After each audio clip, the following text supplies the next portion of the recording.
Robin, it always struck me in the case of the murder of Irene White, and I sort of touched on it a little bit over the years, was actually up at that quite eerie house where she was murdered before it was knocked down.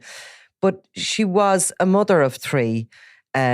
She was murdered a year after Rachel O'Reilly was tragically killed, a mother of two. It wasn't that far a distance where they were living, and she was murdered in her own home. And I think in both cases it was their own mothers that came upon these terrible scenes. But a lot of people maybe don't remember Irene White as much as they do Rachel O'Reilly. There was a huge amount of publicity, of course, around the trial of Joe O'Reilly, and for some reason there seems to be this ongoing interest. But it's really good that you've done the book, The Ice House Murder, because finally sort of Irene White's story is now being told in full as well. Yeah, it's weird the way certain murders, I suppose, get picked up on more than other ones. Both obviously shocking murders of women, innocent mothers in their own homes, and particularly in relation to the Irene White one, it was a well planned out, an orchestrated murder. It wasn't a spur of the moment attack. It, as time would tell, was a killing with a number of people acting in concert with the ultimate goal of taking Irene's wife. She was stabbed 34 times and subjected to an absolutely horrendous death. 34 times is what, they would say was overkill. Yeah, that's the kind of technical definition for it. And just a completely senseless crime as well. All murders obviously horrendous, but given the planned nature of Irene's murder, the overkill, the 34 stab wounds, and the fact that the person who killed her ultimately knew that her elderly mother Maureen would find her, just all add, I suppose, aggravating factors to what happened to Irene. Terrible. So tell us who she was and where she was living and that kind of thing. So at the time of her murder on April 6, 2005, she was living at a place called Ice House on the Domain Road in Dundalk. She was 43 years old. She was originally from Omeath, nearby in County Louth, where she grew up with her parents and her two siblings. Now, in her youth, in her younger years, her brother Michael was killed. He was out playing in front of the family home and he was knocked down by a drink driver. And through the years, just lived locally in Omeath, went to school there, went to college, worked in a number of different places around Dundalk. And eventually, in the mid-1990s, she met Alan White during a pub drama play. She would have had a great interest in the arts. They eventually got married. He'd bought a ice house some years beforehand, and they both eventually settled there and lived there for a number of years. And she had a daughter, Jennifer, from another marriage, and also had two children, a daughter and a son with Alan White. So the Ice House, and before we go any further, Nasa Cumisky wants us to say that Dundalk is one of the best towns in Ireland. Is that right, Nasa? Best town. Best town. I mean, the Ice House Murder is almost the perfect title, really, for a true crime book, isn't it? But that was the actual name of that house. Do you have any idea what the origins of that were? Yeah, so Ice House on the Domain Road, located just behind Ice House, is a park called Ice House Hill Park. That dates back to, I think, the 17th or 18th century. It used to be owned by the Earl of Clanbrassil, have that right. And there would have been, I suppose, ice vaults in there, which is where the name originated from. And I suppose Ice House would have been the only kind of property at the time, all those years ago there. People would have needed that for storage of food, the ice at the time and all that. Is that what you mean? Yeah, it would have been popular, yeah. Right. Important local amenity. And to keep meats and everything. And so, yeah, because it just gives it that. I mean, it's a bit cliched, but it does give it the chill factor. And the house itself was a kind of 1920s flat roof. Wouldn't it be everyone's taste? No, a two-storey house. I think at one stage the sitting room would have been upstairs, the kitchen was at the back, so a different layout, I suppose, what we're used to these days, but it would have been modernised as well in kind of the early 2000s. The kitchen would have been moved downstairs, the sitting room downstairs, and would have been a lot more modern around 2005 than it would have been maybe 80, 90 years beforehand. So it's a big house, big property, and there was land around it obviously as well. Because her mother subsequently ended up living in a sort of, was it a granny flat in the back of it?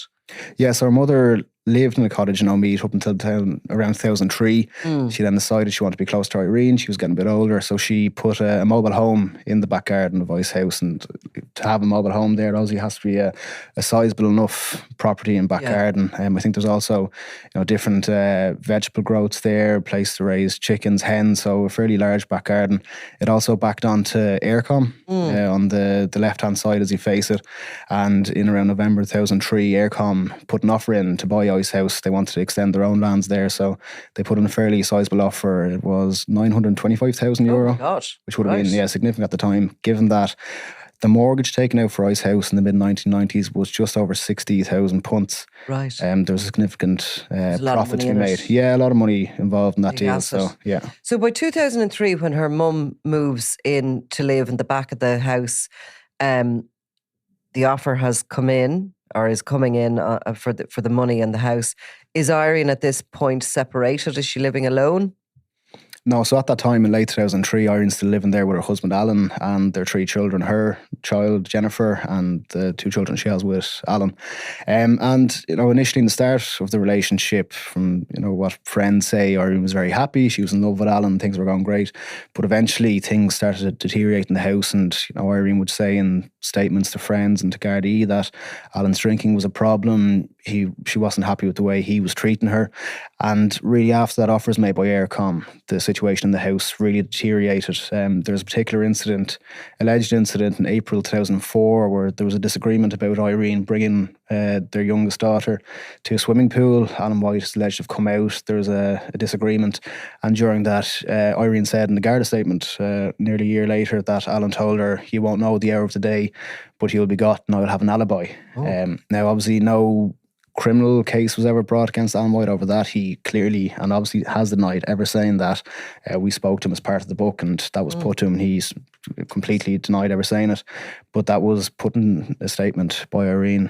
So things were unhappy in the marriage, to say the least. Yeah, there's a lot of acrimony. And did one want to take this money and sell up, and the other wanted to stay, or what was happening with regards to that? I think they were both happy to go into the deal.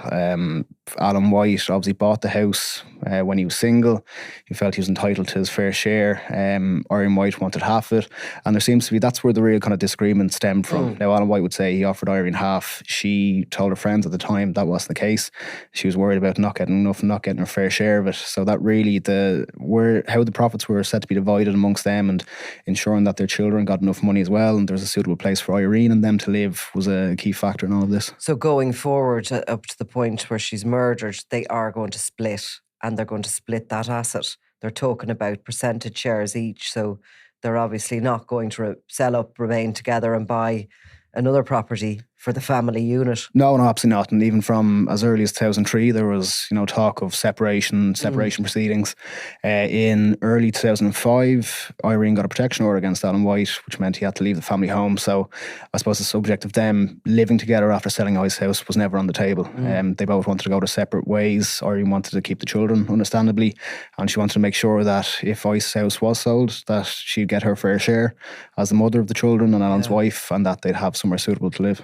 So we're up to sort of 2005, and it was 2004 when Rachel O'Reilly was killed, and that murder grabbed the headlines for a long, long time as the investigation proceeded. But Irene White is living there in Ice House. Her mother is living on the property.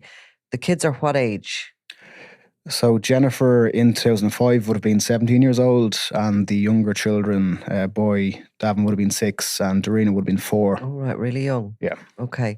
So what happened on the morning, or sort of maybe even the days before she was killed? So in the kind of week before April 6th, Irene was looking at different properties around Dundalk, suitable accommodation for her and the children. She looked at, I think, 3 or 4 different houses valued in around 300,000, between 300,000 and 400,000, and was obviously expecting to receive half that, the share from the sale of the house, and was looking ahead to the future with her children to live on her own with them. The night before the murder, she picked up her kids from Alan White. He was living in St. Malachy Villas with his mother at the time. She brought them home, went to bed the next morning. It was a routine day. She got the children ready for school, dropped them off at their different schools. Jennifer was obviously in secondary school and the younger kids were in primary school. She spoke to a parent at the primary school for about an hour and then drove home. And we know she got home at about 10 to 10 that morning because an aircom worker saw her going into the house, assumed it was Irene, and that's the last was ever seen of her. And it wasn't until 12:30 that afternoon that her mother Maureen, who would come up every day, live in the back garden, come up for a chat and a cup of tea, came across Irene's body. And what did she come across? I mean, where was Irene? Was she in the kitchen? She was in the kitchen. So Maureen, she gave a detailed statement to Gardaí at the time. She opened the front door She was surprised it was unlocked. Normally would be locked and she'd have to knock on the back door for Irene to open it, but it was open. She went in through a small utility room into the kitchen and saw Irene lying on the floor.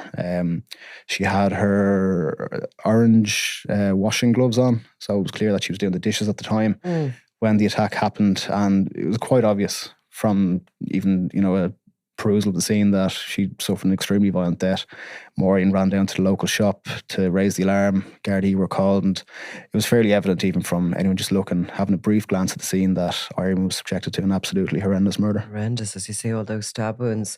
That's where the parallels come up. We all recall Rose Calloway's terrible evidence around becoming worried about Rachel when she couldn't, she didn't show up for the kids to collect the kids or something, and she went out to that house and the door was open and she went in and she found her, and now she had been beaten to death, and she vividly had recounted that a number of times, including in the trial of Joe O'Reilly.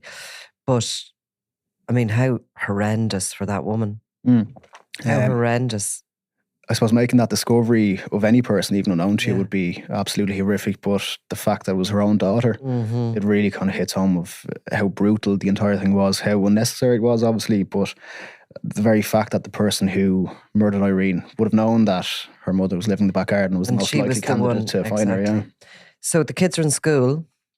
The police are obviously called. Crime scene. What happens then? So as with any murder investigation, it's sealed off. The Office of the State Pathologist are notified. The children's schools are also notified to let them know not to let the kids out, that somebody will be down for them. A doctor is called to pronounce Irene dead. So obviously the scene is being cordoned off. Forensics are in. The beginnings of the murder inquiry has started. But for the family point of view, like the kids are in school and family members have to go to them. And the ex-husband, Alan, like how is he, do you have any idea how he was told or what his reaction was? So he seems to have been told locally, I think by his brother, first of all, that something had happened at Ice House. It's around 1:30, an hour after discovery. Local people talk, rumours start going around that something serious has happened at Ice House. And he receives a call from his brother and he rings the Garda station Dundalk inquiring what happened. A senior investigator rings him back and says there's been a homicide, and tried to establish where he is as well. Given the acrimony in the marriage, given the fact that they're separated, they want to find out exactly where he is now. And as it turned out, he was at a security conference in City West with two business associates, far away from Dundalk, and that was all verified later on. It was corroborated by the people he was with and CCTV footage that he was nowhere near Ice House at the time of the murder. So he had a firm alibi, but they still had to speak to him. They obviously had to notify him to tell him what happened to Irene, and also wanted to get his recollection of events over the past few hours and past few days. What had gone on between them and all. I mean, look, in many cases it's the partner or the husband or wife or whatever that is, they become a suspect, don't they, or a person of interest in the case. Obviously, he had a firm alibi, which kept him away from it. But still, everything at that scene is pointing to something personal, some personal grievance, isn't it? Completely, yeah. And even they obviously had a detailed search of the house. There was no signs of a break-in. The back door had been open from the inside. Irene's handbag was still hanging just outside the kitchen, the hallway, with money inside it. So if it was a burglary, that would have presented easy takings for a burglar. That wasn't the case. There was nothing to suggest a sexual motive in any sort of way. And given the level of violence used, all indications were that it was an extremely personal attack. And so the door was opened. So she opened the door to her killers? She opened the back door to her killer, yeah. Right. And then as the case was established, what sort of movements did they see? Did they think somebody stalked her, stayed in the garden, was waiting for her, knew about her, her routine, or? That wasn't evidence straight away, at least in the first few months of the investigation. They had witness sightings from Icehouse Hill Park of a man running away at around 10:10 that morning, given that she returned at 10:10. It kind of narrowed down the timeline of the murder, but really they'd no exact description of the killer. They had their ideas about who may have been ultimately behind the murder, but they really hadn't any kind of indication of who the person was who physically stabbed Irene at that time. So how did the investigation move on? What sort of areas were they concentrating on? Well, it's like any investigation, really. Taking statements from people who would have known Irene was key, and one name kept cropping up again as to who may have had some kind of animus towards her. CCTV footage was important, and what sort of CCTV was there back then? Not great quality. There's His phone mast was only starting to come in, though, the tracing of the phones. Yeah. Because during the Joe O'Reilly trial, that triangulation of the phones showing that his phone travelled out to the Knoll and back into town when he claimed he was somewhere else. The phone did him. That landed him, That landed him in it. But that was the first case from memory that sort of had been used. So that was new technology. But at the same time, they didn't know whose phone they needed to be looking at. Exactly, yeah. They did, at the time, I think a few months after murder, they did a massive cell site dump and got everyone who was using a phone in the area at that time. They eventually would track down nearly every person, and I think it's a few hundred people you're talking about, and most had alibis or a reasonable excuse to be in the area. It wouldn't be until 2017 that analysis actually came to fruition when a suspect for the murder was identified. But CCTV footage was important at the time, not necessarily in nailing the killer, but certainly raising suspicions about certain people. And the person of particular interest was Niall Power. He was Alan White's business associate. He would have been with him on the morning of the murder, but when Gardaí spoke to people, their business associates who were meant to go to City West with them, it turned out that he got a phone call all of a sudden and had to leave at around 10 o'clock. And that certainly raised eyebrows, given that Irene was murdered at around 10 o'clock.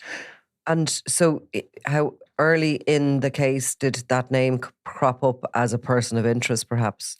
Immediately. Right. They would have known that Alan White was with Niall Power earlier that day.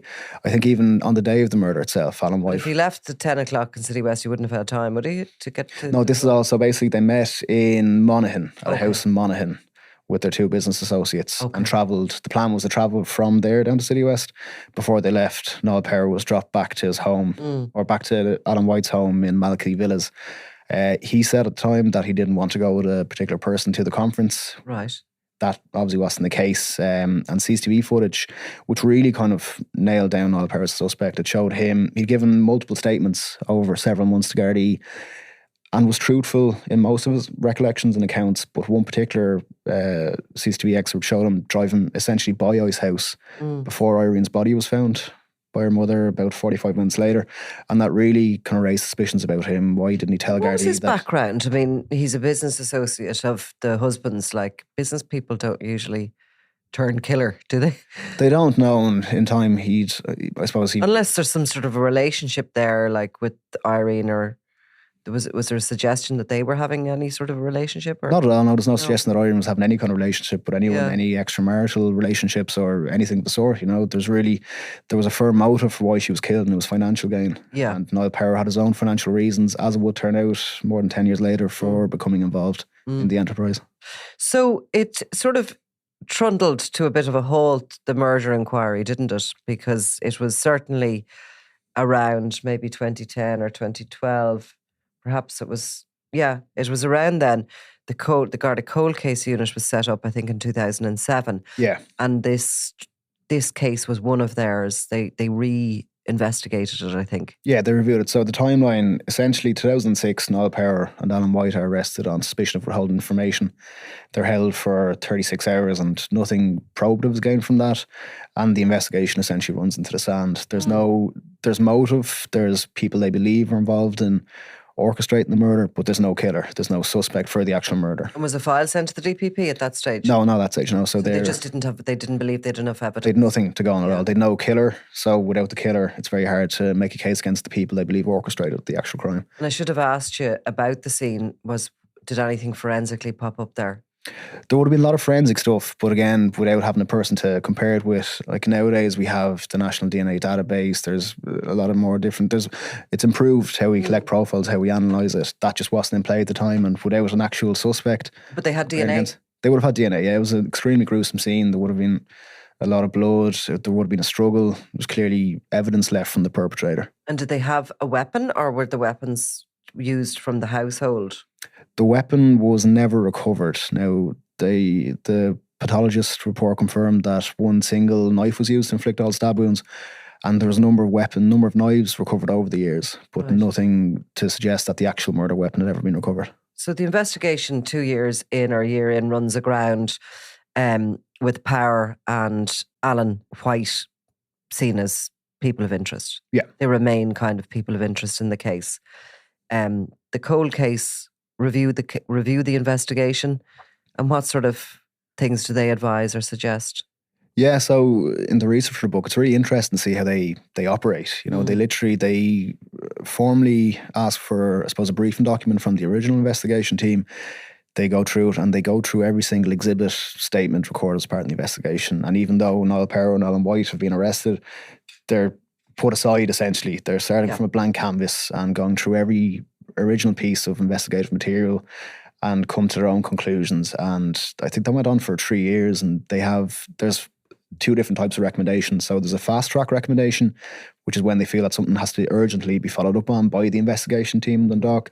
And then there's general recommendations made at the very end of that review. So I think during that review, there's around 78 fast track recommendations made, and the total number came to over 300. And what did they kind of include, the fast track recommendations? What sort of things were they asking? So during that review, there would have been a lot of tip-offs, anonymous phone calls made in. There was some crime call programs made in the murder, rejogging people's memories. Yeah. They would have received a number of tip-offs from that. In one case, a woman believed her partner may have been involved. He made weird comments about Irene's murder, about Ice House, and seemed to make some sort of confession. So she had concerns about him. Eventually proved that he obviously wasn't involved. But stuff like that kept coming up, and that all has to be nailed down, bottomed out, and ruled out. And then what really changed was in 2013. There was a crime call episode some months earlier, and a woman calls from Australia into the serious crime review team offices and says, I believe I have information about this murder. There's a man called Anthony Lamb, and he confessed to me. And that really changed turned the entire thing on its head. So who's Anthony Lamb? So Anthony Lamb, at the time of the murder, was a 22-year-old. He would have been a casual employee of Niall Power and Ellen White. He would have done door work. He was also a student at the time. And he never really featured in the investigation, definitely not as a suspect. Niall Power would have mentioned him in his statements. He would have said, I met Anthony Lamb later that afternoon, the day of the murder, to pay him in advance in his wages. And he was interviewed 3 times by gardaí voluntarily, and different detectives never suspected him of having any involvement. He was simply a person who was in contact with Niall Power that day, but nothing too untoward was thought of him at all.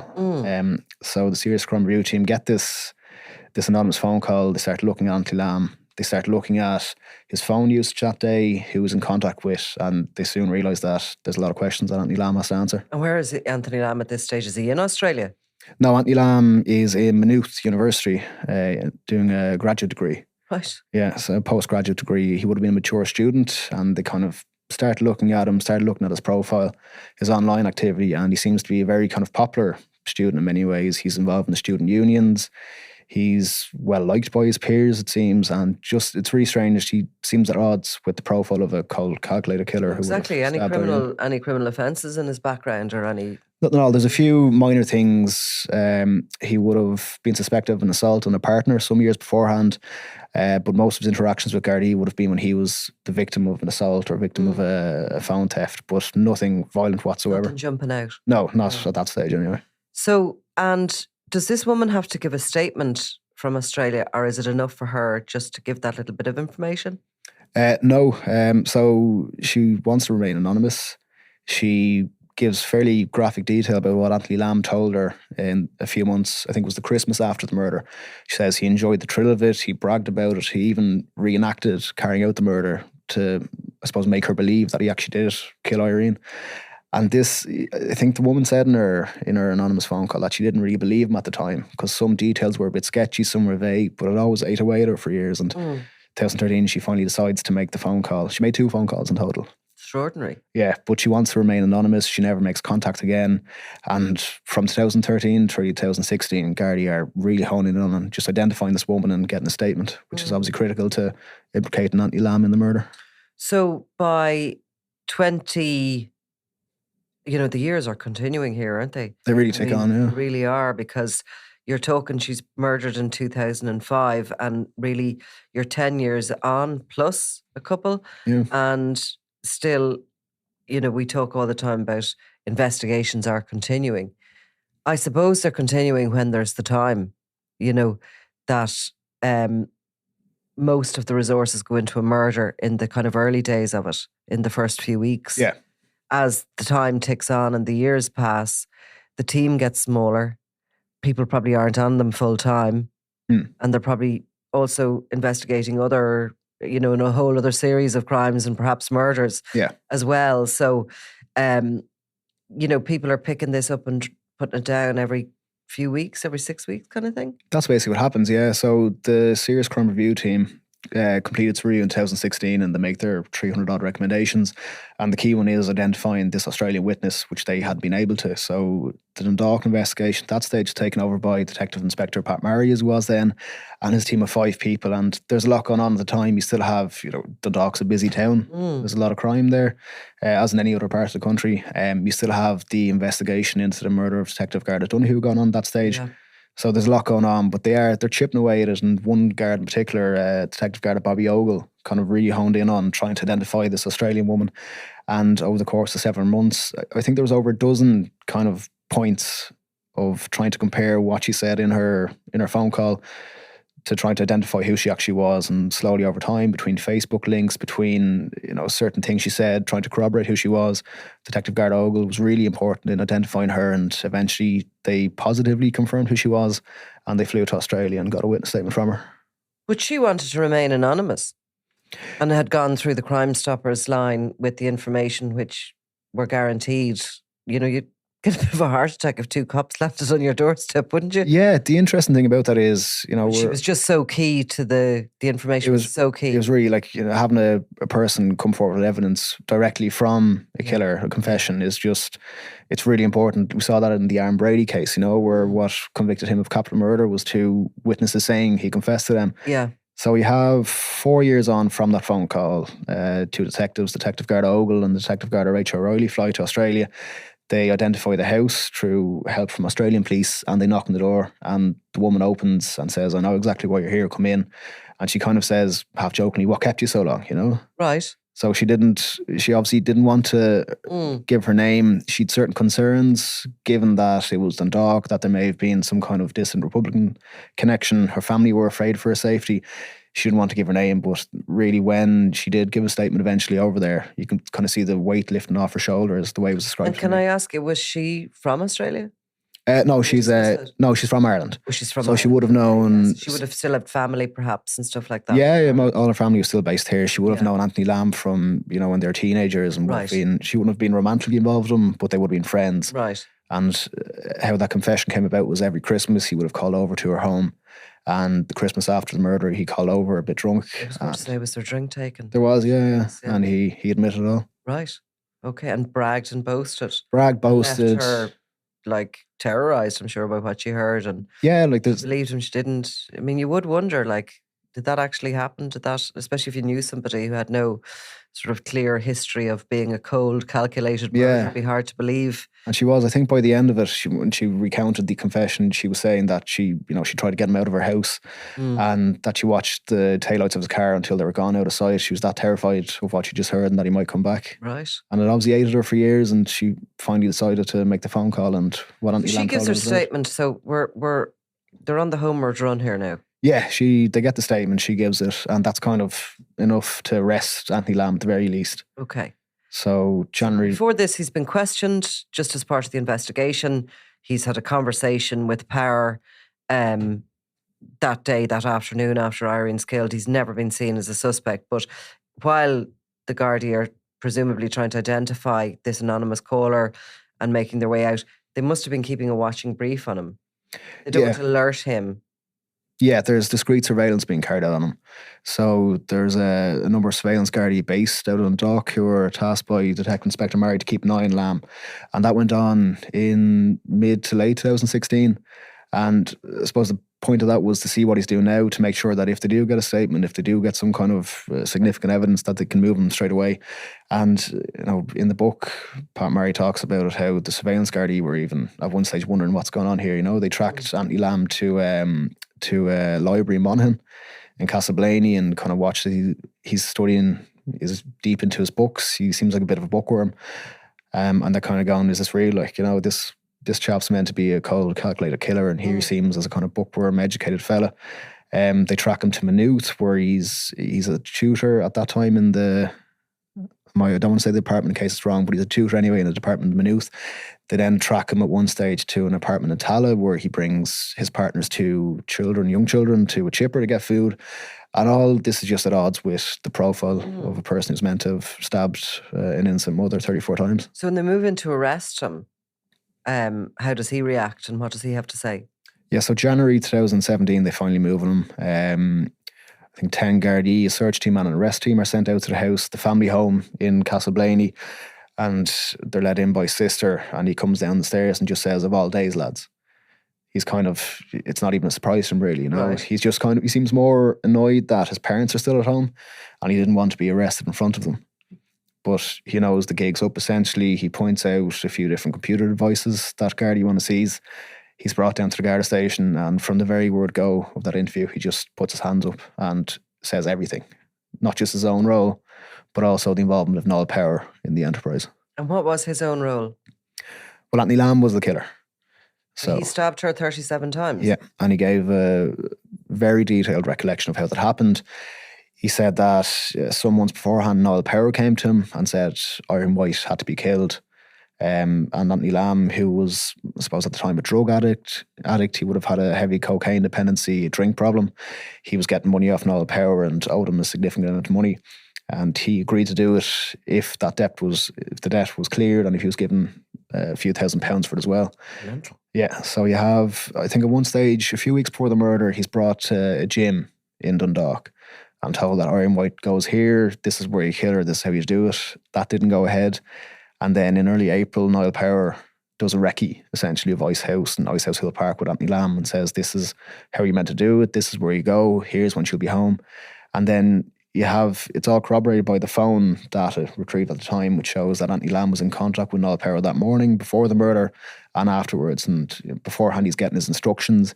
He says in a final phone call at about 25 to 10, I think it is, that he asked Noel Power, please don't make me go through with this. And Noel Power says, you're getting your money, she's home now, go. And whose idea was it to stab her? There's a difference of opinion in both of the statements. So Noel Power was obviously eventually arrested, charged and convicted.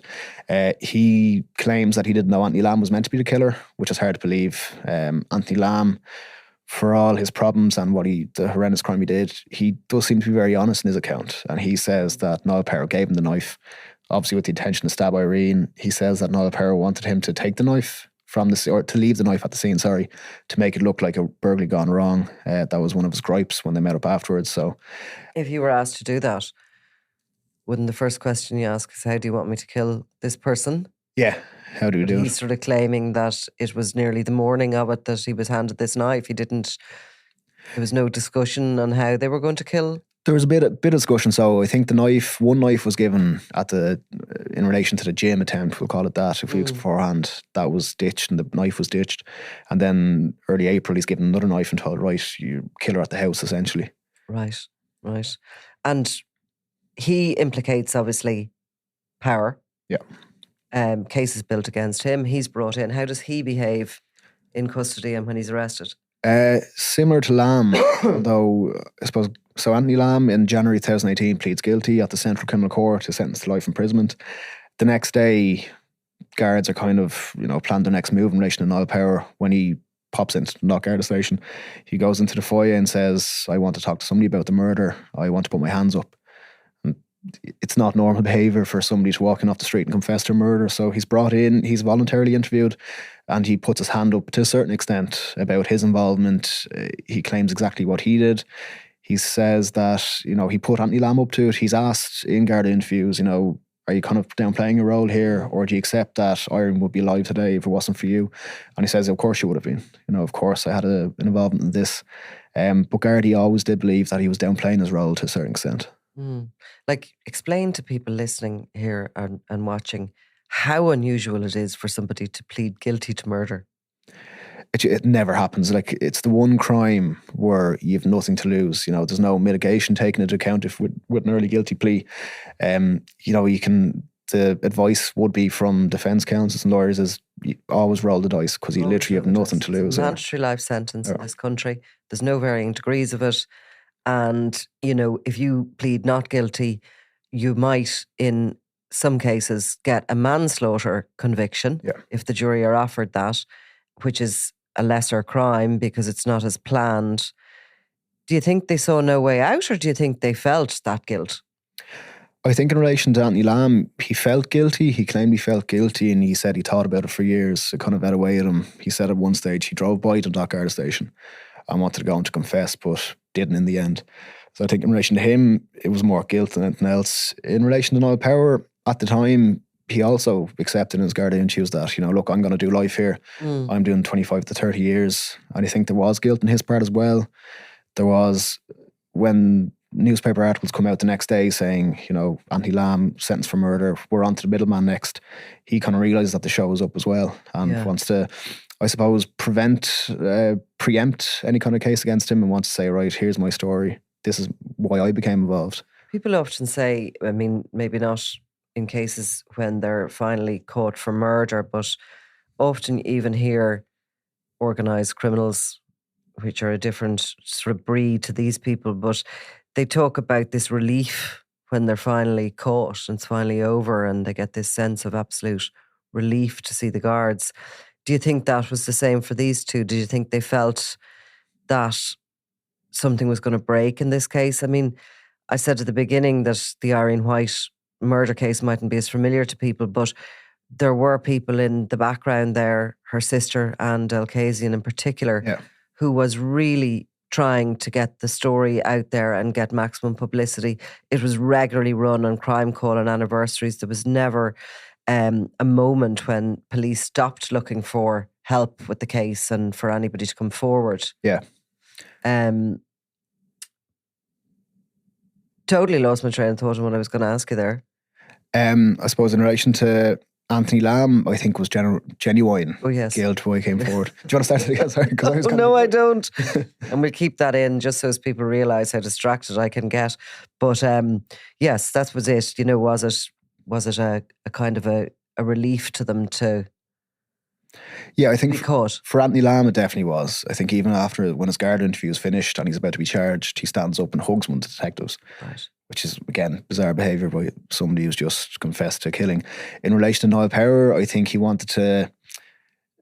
knew the knock on the door was going to come at some stage, and he didn't want it to happen in front of his wife or his kids or his mother and father, and he wanted to just prevent that happening, meet it head on. Slip away to a life imprisonment when they were out. Yeah, they won't know, when he comes back in 20 years.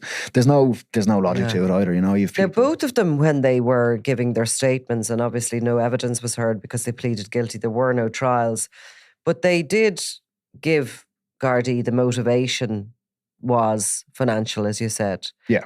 So where do they say Alan White is in all this, and what do they say about him? So Anthony Lamb, I suppose being the killer, to distinguish it here, Niall Power is referred to as the middleman because he's basically allegedly the go-between between Anthony Lamb and Alan White. So Anthony Lamb doesn't have too much to say about Alan White. He just says that he met him at a house party before the murder, and he made a witness statement about this as well, saying that, Alan White told me some weeks before the murder that he knew what I was meant to do and that if I didn't go ahead with it, I'd be a loose end. In relation to Niall Power, the situation's a bit different. He makes certain allegations in his Garda interviews, but hasn't and has never made a witness statement, which could be used in evidence against Alan White. But in his interviews, because we've asked Alan White about this as an interview for the book, he says that Alan White wanted him to sort out Irene, which he took to mean her dead. He claims that Alan White gave him the money to pay Anthony Lamb for the murder, which was 1,000 literally 2 hours afterwards, and then another 1,000 some weeks or months later, so 2,000, and then a debt wiped off for cocaine or drugs or whatever it was perceived. Yeah, whatever. Yeah. But Niall Power certainly maintained in his Garda interviews that Alan White wanted his wife dead, and he organised it himself. Niall organised it himself. That's all completely denied by Alan White. And Niall Power, what was his? He has made those allegations against White, who has denied them. But let's take it that he's made those allegations. In that scenario, if what he's saying is true, why did he get so involved in it? So the Garda belief for the last 20 years has always been that Niall Power wanted a portion of the sale of Ice House to be used for a new monitoring business. So basically, at the time, there's figures of a few €100,000 being thrown around that was needed for this new business. It would have been before its time, well advanced, and it could have made them a lot of money. This was kind of for alarm monitoring. Alarm monitoring kind of These stuff. guys would have been watching over your house. Exactly, yeah. And they're the ones who ring in the middle of the night when the dog sets the alarm off. Exactly, yeah. Lovely people to look after you. So there was always the Garda belief that, Niall Power was motivated by the money from the sale of the house, Alan White's share, to invest in his company. Niall Power claims differently in his Garda interviews. He says it wasn't about that. He says that he simply didn't want Alan White to leave his current business, at the time, PPS Security. So differing motives, but ultimately both resulted, or would have been, the reason for Irene White's murder. So what happened to the ice house ultimately? Did Alan White inherit it? They were still married when she died? They hadn't divorced. Yeah. Did he get the ice house? What happened to her mother? He did. There was, so Maureen McBride in October 2005 passed away in her home, which unfortunately would have been the exact day that Irene would have turned 44, which is a really tragic kind of irony. A few weeks after the murder, Maureen and Irene's daughter Jennifer took an injunction against Alan White to prevent him selling the house, but ultimately he sold it for in around $1 million and received the entire sum of that. Now, obviously, shares of that I think were divided to their children and Jennifer as well. Okay. But that house was ultimately sold. And his business at the time, so he was doing doors, alarms, that kind of thing. It was a security firm. Was it doing okay at the time? Was there debt there? Was there... No, the accounts were healthy. So to contextualise that, Niall Power was the director and the owner of PPS Security. And while Alan White was, I suppose, came across as a casual employee, he was certainly believed to be the driving force behind that business. But no, it was profitable, it was doing well. They ran a few different doors around pubs in Dundalk, and there's nothing to suggest that they're in any kind of financial debt. And what was Alan White like when you doorstepped him? Doorstep for books, or did you attempt to interview? Sorry. Yeah, no, he invited myself and Pat, co-author, went up to him. We told him why we were there and that what our visit was for. He invited us in, and in fairness, he sat down to us and he said he didn't want to talk much, which was understandable. But we said that we have a few questions that still need to be addressed, over the course of research, over the course of 20 years. And in fairness to him, he answered all of our questions. Now, he didn't give full answers or detailed answers sometimes, but he didn't say no comment or anything like that. He gave his own thoughts on certain things. We asked him about the alleged alibi threat before the murder. He denied it happened and said he's no recollection of it. We asked him about Anthony Lamb saying that he met him at a house party before the murder. And he kind of laughed it off and says, I was asked about this in Garda interviews and it must have been some house party because I can't remember it. And then we simply put it to him, there's an inference here that you are the alleged mastermind. And he laughed it off as well and said, I'm glad to think of the intelligence for it, and he denies any... Did he criticise, so he's denied anything to do with this, despite their animosity. It is his ex-wife, who he has once loved, I imagine, and the mother of two of his children. Was he anyway critical of Power and Lamb for having taken it in their own hands to go and kill her? I wouldn't say critical. He said he had his own ideas on Power's motive, but didn't want to go into them. And he simply says he doesn't know what Niall Power is saying, claiming that he put Niall up to it. He says it's nonsense, it's not true, it's mad. But he made some references to a drugs link between Anthony Lamb and Niall Power and claimed that Niall Power was financing and funding Anthony Lamb's drugs. But in relation to Niall Power's actual motive, he said he didn't want to go into it, but he has his own thoughts on it. Okay. And he has held that position. Has he moved on with his life? Did he marry again or anything? I don't think he's married again, no. The children are obviously grown up now. He lives out in Knockbridge, a small village outside of Dundalk, and seems to be getting on with his life, And there's been no suggestion that there's been any confessions or there's anybody in the background there that he might have said anything to? Nothing of the sort whatsoever. No, there's been a few statements taken over the years kind of corroborating. I think Alan White, when spoken to, I think he gave an interview actually to Sunny World, and he says he's never met Anthony Lamb. One former business associate who claims to have been at a house party with Alan White and Anthony Lamb says that's not the case, that they did know each other. It's not probative of guilt, it just shows that they knew each other beforehand. But in terms of any kind of breakthrough in the case, that's not coming. There was a file sent to the DPP in late 2022, early 2023, recommending that Alan White is charged in relation to the murder, but the DPP came back late 2023 and said there's not enough evidence to prosecute. But as it stands, the murder investigation essentially is still open? Yeah, murder been shelved? No, murder investigations, I suppose, they're always open. You know, there's no statute of limitations. It never gets taken off the books, and there's always a hope that somebody might come forward with a statement who hasn't been identified before. They might make some kind of confession, but that hasn't been the case in recent years. But the case is still open; it'll never be closed. And did Alan White? Can I ask about the kids? Did they go and live with their dad, or?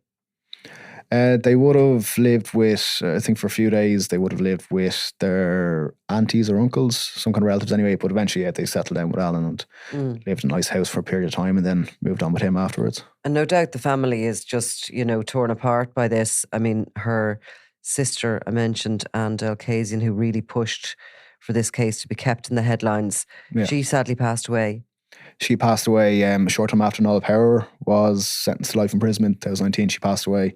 But she really did, even when the kind of investigation ran to the sand after 2006, she really pushed the media to keep covering the case and for the gardaí to cover the case. And I know Christy Mangan, he would have been the detective superintendent at the time of the cold case unit. He's even said before that, she'd put a lot of pressure on him to take up the case. Yeah. She'd arrive at his offices with scones and he'd put the tea on. And she really did drive that media agenda on the case and also the gardaí to keep the case alive. I suppose to finish up, it is one of the most unusual murder cases, isn't it? It really is, not just the horrible end Irene met, but the way the case went on for so long. The anonymous phone calls from Australia saying this person confessed to me. The fact that two people put their hands up to murder. Yeah. You have confessions all the time, but for somebody to confess to a crime for which they're going to get a life sentence is rarely ever happens. You might get the odd case, but it is interesting, and it's sort of, I suppose, I imagine in a very bleak place, it would give people a bit of hope for another murder to be solved, because we sort of end up quite cynical in all this, but you think there's no one ever going to confess. No one's ever going to go in and say, yeah, hands up, I did it. But it actually does happen the odd time. It does, and guards will always say when appealing for cold cases that, time changes people, relationships change, a person, guilt might eat away at them, their conscience might get the better of them. I was saying with Anthony Lamb, 12 years after the murder, he puts his hands up. Nicola Power, 13 years later, puts his hands up. And even the woman, that anonymous caller, she's far away. Yeah. She's settled on the other side of the world, and maybe if she hadn't been, it mightn't have been a case that she picked up the phone, because she might have been still terrorised or not believing what she heard or whatever if she was, so all those things that we do hear that we think are cliched and are sort of spun out, they actually kind of seem to be all in this story. Yeah, and even with the weird kind of point about the woman in Australia, she said in her statement that she was looking at cold case murder mysteries and just decided to pick up the phone and make the call. That's what kind of gave her the push to do it. You never know out there who's listening. So the Ice House Murder, The Killing of Irene White by Robin Schiller and Pat Marry, and that's your second book you've done with the former Detective Inspector Pat Marry. Your other book was out last year, Murder at Lordship. Last May it was published, yeah. Last May. So what's the next one? We'll leave it at 2, I'd say. You'll be back in. All right, thanks, Robin. Thank you, Nicola. I'm Nicola Tallant, and you're watching Crime World, a podcast about criminals, drugs and the underworld in Ireland and across the globe. Make sure you subscribe to our channel and turn on notifications so you can be the first to watch all our latest episodes. You can also listen wherever you get your podcasts.